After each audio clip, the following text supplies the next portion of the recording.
Magandang araw po sa inyong lahat mga kaibigan. Welcome back sa ating YouTube channel. Ako po si Chico. Sa lahat po ng mga overseas Filipino workers at mga non-OFWs, pati na rin po ang ating mga minamahal na balikbayans. Maraming salamat po sa inyong panonood at sana po ay nasa mabuti kayong kalagayan. Sa video po na ito ay pag-uusapan po natin itong bagong resolution ng IATF. Hihimay-himayin po natin ito sa abot po ng ating makakaya. Okay? Pero sa mga hindi pa po nakapanood nung video ni Presidential Spokesperson Harry Roque kahapon where he discussed about this new IATF protocol. Narito po mga kaibigan, panoorin po muna natin and then after that, babasahin po natin yung IATF resolution at i-interpret po natin sa Tagalog sa abot po ng ating makakaya. Okay po, kasi po marami po sa ating mga kababayan, kasama na po ako doon, ang dismayado, nagalit, naguluhan, parang sama-samang emosyon na, no? Mas lalong lumala kasi itong IATF resolution na ito. So, panoorin po muna natin itong video tapos basahin po natin yung IATF resolution. So, narito po si Presidential Spokesperson Harry Roque.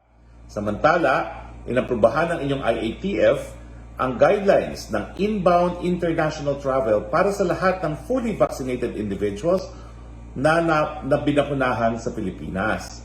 Una, ang isang individual ay masasabing fully vaccinated for COVID-19 2 o mahigit na 2 linggo pagkatapos niyang makuha ang second dose o 2 o mahigit 2 linggo pagkatapos niyang makatanggap ng single dose vaccine.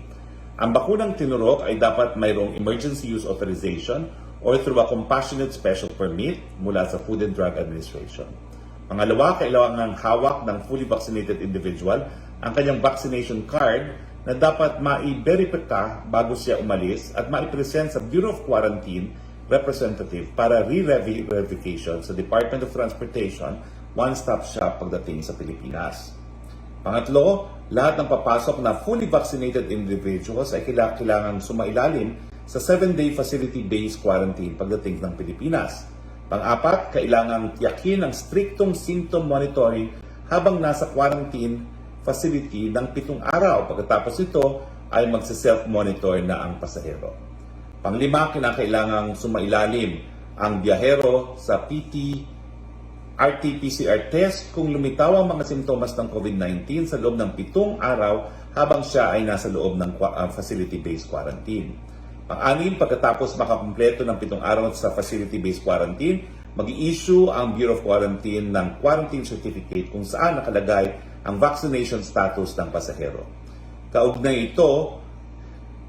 nito, inatasan ng IATF ang Department of Health, Department of Finance, Department of Trade and Industry, Department of Foreign Affairs at National Economic and Development Authority na magpulong at magbigay ng mga rekomendasyon para lalo pang ma-relax ang testing at quarantine protocols para sa ibang travelers.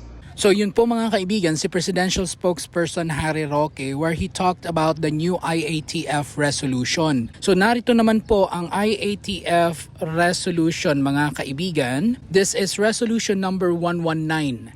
Series of 2021 dated June 3, 2021. This is a 6-page resolution signed by Francisco T. Duque III, Secretary of Department of Health at siya ring IATF Chairperson. Pinirmahan din po ito ni Carlo Alexi B. Nograles, ang Secretary of the Cabinet Secretariat at ang IATF co-chairperson. Diretso po kaagad tayo dito sa section number 2 ng IATF resolution na ito, kung saan pinag-usapan dito ang tungkol sa mga fully vaccinated individuals. Ang sabi po dito, notwithstanding the provisions of the Omnibus Guidelines on the implementation of community quarantine in the Philippines, the inbound international travel to any port of the Philippines of all fully vaccinated individuals who have been vaccinated in the Philippines shall be governed by the following guidelines. A. An individual shall be considered as having been fully vaccinated for COVID-19 if greater than 2 weeks having received the second dose in a 2-dose series or greater than 2 weeks after having received a single-dose vaccine. Next, vaccine administered to the individual are included either in the Philippine Food and Drug Administration Emergency Use Authorization EUA list or through a Compassionate Special Permit or CSP. Next, a fully vaccinated individual must carry his or her vaccination card, which must be verified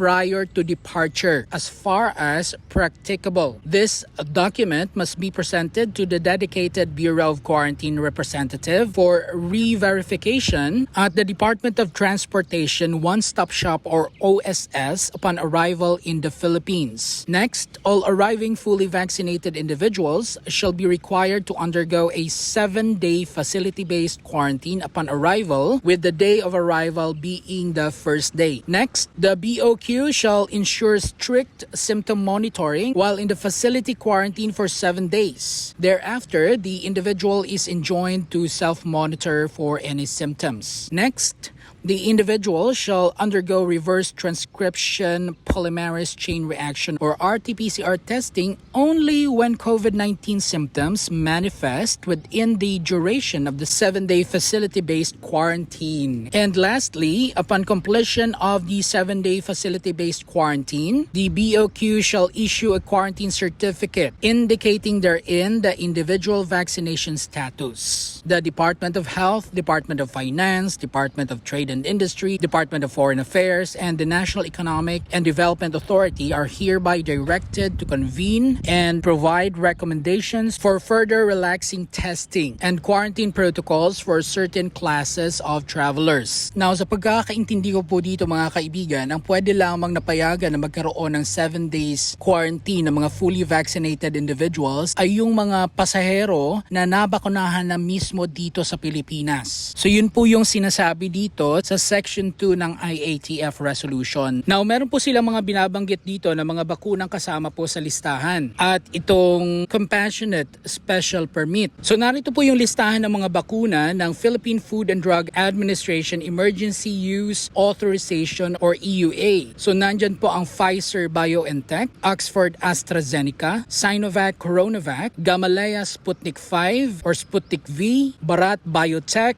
Moderna Vaccine, Novavax at Janssen. So out of all of these vaccines na nabanggit, tanging ang Janssen lamang ang nagre-require ng 1 dose. The rest, 2 doses na po ang kailangan dyan. Now, ano naman po itong sinasabi nila na Compassionate Special Permit or CSP? So, ang sabi po dito, Philippine Food and Drug Administration Administrative Order No. 4S 1992 entitled Policy and Requirements for Availing of Compassionate Special Permit or CSP for Restricted Use of Unregistered Drug and Device Product Preparation. So, eto po yun. So, ang sabi po dito, the Bureau of Food and Drugs recognizes the need for drugs and devices, product preparation which are not registered or are in the process of registration in the Philippines by patients who are terminally or seriously ill. Access to these products for these patients is morally, socially, and ethically justified when there is no existing superior alternative therapy that can likely cure or adequately control their condition. So, ibig sabihin lamang po nito ay pwedeng payagan yung mga bakunang wala po sa listahan or yung mga bakunang wala pang registration sa Bureau of Food and Drugs. Ang gagawin lamang daw po nila ay humingi ng clearance sa Bureau of Food and Drugs or sa Department of Health siguro para magamit sa pagbabakuna. So yun po yung ibig sabihin ng Compassionate Special Permit or CSP. Ang nakakadismaya lang po kasi dito, parang talagang pinag-isipan nila na maayos. Meaning, the other way around. Kung papaano mapahirapan lalo yung mga non-OFWs. Kung iisipin mo talaga, parang sinadya nila na ganito ang gawin, ano? So parang hindi na rin matutuloy yung green lane na sinasabi ng Department of Tourism.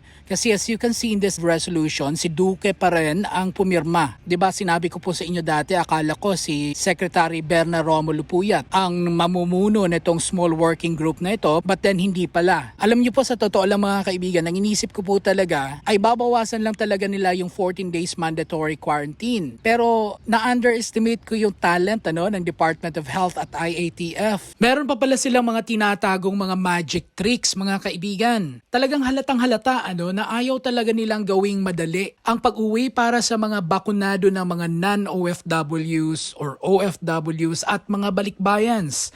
Talagang gumagawa sila at naghahanap sila ng paraan para maging komplikado ang lahat. Sa totoo lang, itong IATF protocol po na ito para sa mga fully vaccinated na, napaka-weird. At sobrang halatang halata talaga na gusto lang nilang perahan ang mga non-OFWs na uuwi ng Pilipinas. Sino ba naman kasing Pilipino ang uuwi lang ng Pilipinas para dito magpabakuna para maka-avail nitong 7 days quarantine para sa mga fully vaccinated? Halatang halata ang panloloko ng IATF sa mga non-OFW. Ginagawa nilang tanga ang mga non-OFW. Parang at this point in time, parang pinaglalaroan nila yung mga non-OFW. Hindi ko alam kung saan kumukuha ng kapal ng mukha ito si Secretary Duque. To think na yung vaccination rollout dito sa Pilipinas, nag-umpisa lamang noong March 1, 2021, so baby pa. So sino ang makikinabang dito sa IATF resolution na ito? Walang makikinabang na non-OFWs or balikbayans dito. Hindi ba? So talagang marami ang galit sa IATF dahil sa napaka-insensitibo at halatang halata na pamimera sa mga non-OFWs. Eto si Secretary Duque, talagang talented talaga tong taong to Talagang makapal ang mukha nitong si Secretary Duque. Talagang hindi ko alam kung paano siya nakakapag-come up ng mga ganitong desisyon, This is certainly a discrimination para sa mga taong nabakunahan na sa ibang bansa. To think na tayo dito sa Pilipinas ay namamalimos lang naman ng mga bakuna galing sa mga ibang bansa. So anong pagkakaiba noon? Pwede sigurong ganito ang ipatupad na protocol ng IATF kung dito sa Pilipinas ginawa ang bakuna at yun ang tinurok sa mga bakunado. Pwede tayong magmayabang. Pwedeng ihampas ng IATF sa mga pagmumukha natin itong IATF protocol na ito kung yun nga ginawa ang bakuna dito sa Pilipinas, pero hindi Halos namamalimos tayo ng bakuna sa ibang bansa tapos ganito magiging discriminatory itong IATF protocol. Walang human consideration. Halatang nagbibingi-bingihan ang IATF. Ang tagal nang idinadaing ng mga non-OFW at mga OFWs niya na fully vaccinated na kung pwede ay bigyan sila ng konsiderasyon. Tapos ganito ang gagawin nila. Iitsapuera nila yung hinaing ng mga non-OFWs or OFWs or mga balikbayans na bakunado na fully vaccinated na. Unbelievable. So sa tingin ko mga kaibigan, hanggat hindi natatapos itong COVID-19 situation dito sa bansa, makakahanap ang IATF ng paraan para pahirapan at gawing komplikado itong IATF protocol. So ako na po ang humihingi ng paumanhin sa lahat po ng ating mga kababayan na dismayado na naman, nagalit dahil nga sa bagong protocol na ito ng IATF. So to sum it up mga kaibigan, ang conclusion po dito, ang lahat ng mga bakunado na first dose or second dose man sa ibang bansa, kahit na nabakunahan ka sa Amerika, sa Saudi Arabia, sa UAE or sa ibang mang panig ng mundo at nabakunahan ka ng mga matitinding mga vaccines kagaya ng Pfizer, AstraZeneca or kung ano pa mang uri ng vaccine, hanggat hindi ka nabakunahan dito sa Pilipinas at kung nagbabalak kang umuwi, kayo pa rin po ay isa sa ilalim sa 10 araw na quarantine sa Maynila at another 4 days home quarantine sa inyong mga local government units. So mag-comment po kayo sa baba. Alam ko po medyo mataas po ang emosyon natin pero gusto ko pong marinig kung ano po ang komento ninyo tungkol po dito. So yun po mga kaibigan ang nakakapanlumo, nakakagalit at nakakadismayang bagong IATF resolution. Sa iba pa po ninyong katanungan, wag po kayong mahihiyang magtanong sa comments box section at susubukan ko pong sagutin ang inyong mga tanong. Wag din po ninyong kalimutang i-like at i-share ang video na ito at mag-subscribe sa ating YouTube channel at i-hit ang bell notification para ma-notify po kayo sa mga videos kagaya po nito na lagi po nating ina-upload. I will see you guys in my next video. Spread love and not hate everyone. Love one another and stay safe. Bye!